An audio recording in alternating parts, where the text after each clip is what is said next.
Republican Party. Mr. Speaker, welcome back to Fox News Sunday. Good to be with you. Let's start with your interview in the New Yorker magazine this week, and I want to quote from it at length. Let's put it up. Newt Gingrich is one of those who fear that Republicans have been branded with the label of incompetence. He says that the Bush administration has become a Republican version of the Jimmy Carter presidency when nothing seemed to go right. And later there's this. Not since Watergate, Gingrich said, has the Republican Party been in such desperate shape. Let me be clear, 28% approval of the president, losing every closely contested Senate seat except one, every one that involved an incumbent, that's a collapse. Jimmy Carter, Watergate, collapse, are things really that bad? Well, let me say, first of all, nothing that I said in the New Yorker disagrees with things I said as early as December of '03 when I talked about having gone off the cliff in Iraq.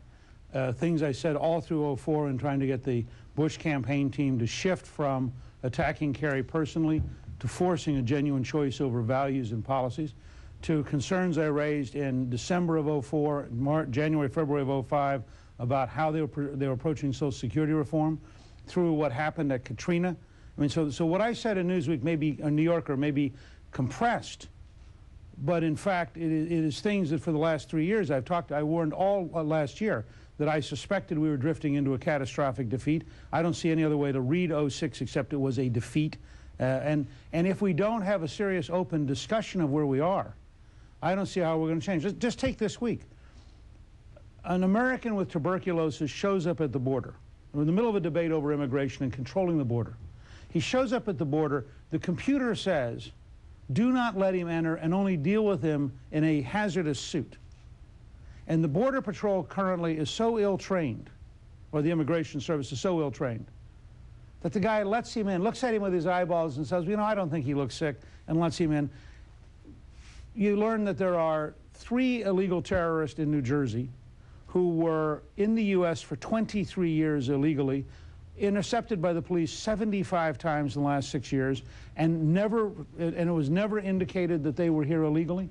So you go through this list, you say to yourself, this government, I mean, not just the president, this is not about the presidency, the government is not functioning. It's not getting the job done. But you compare George W. Bush to Jimmy Carter, which, as you well know, is fighting words among Republicans.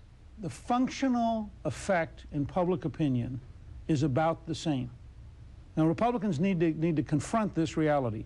If you are at 28, 29, 30% approval, and if things aren't working, and now you have a fight which splits your own party, and this immigration fight goes to the core of where we are. If you read Peggy Noonan's column last Friday, which was devastating, and I think it resonates with where the base of this party is right now. The base of this party is looking up going, what are we in the middle of? Why are we ramming through an omnibus Teddy Kennedy bill and attacking Republicans who criticize it and calling us, for example, as one senator did, bigots, when all we're saying is this government couldn't possibly implement this bill.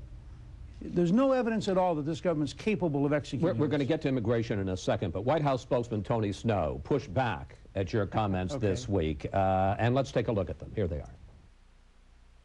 When it comes to presidential politics, you know that the first rule is if you're running, even in your own party, the first thing you do is you try to differentiate your product, and you always use the president as somebody that you're sort of measuring yourself against.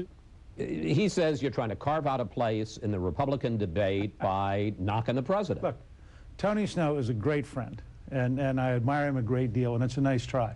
In 1988, no one running for president on the Republican nomination tried to differentiate themselves from Ronald Reagan.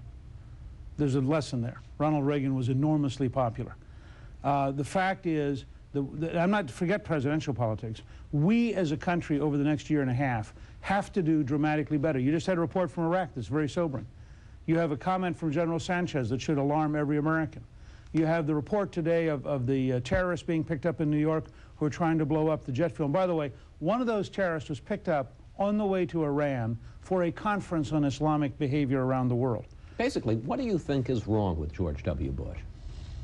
Look, I think that he means very, very well. I think he's very, very sincere. But I don't think that he drives implementation and looks at the reality in which he's trying to implement things. And I think that's why you ended up with Brownie, you're doing a great job, when it was obvious to the entire country at Katrina that the Federal Emergency Management Agency had collapsed. and was not capable of doing any job at that point.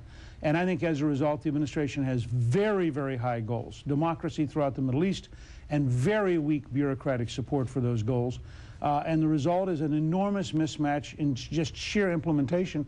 And this is, in the end, a practical country. Americans want their government to work. You say that this president doesn't solve anything. He doesn't methodically insist on changing things.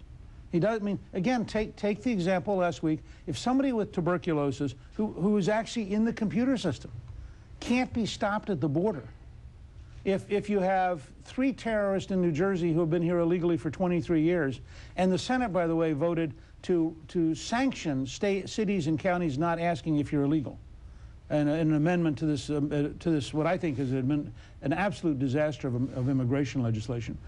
You have to look at that and say, we're not serious. I just did, as you know, a novel on the Second World War. I was out recently at Pearl Harbor and looking at the Missouri and looking at the Arizona, and they're sitting right next to each other. And the Missouri was our answer to Pearl Harbor. We built an entire Navy. We built an entire Air Force. We created the atomic bomb. We mobilized 16.5 million people in uniform. We won the entire war in less than 4 years. Now you look at the ruthlessness,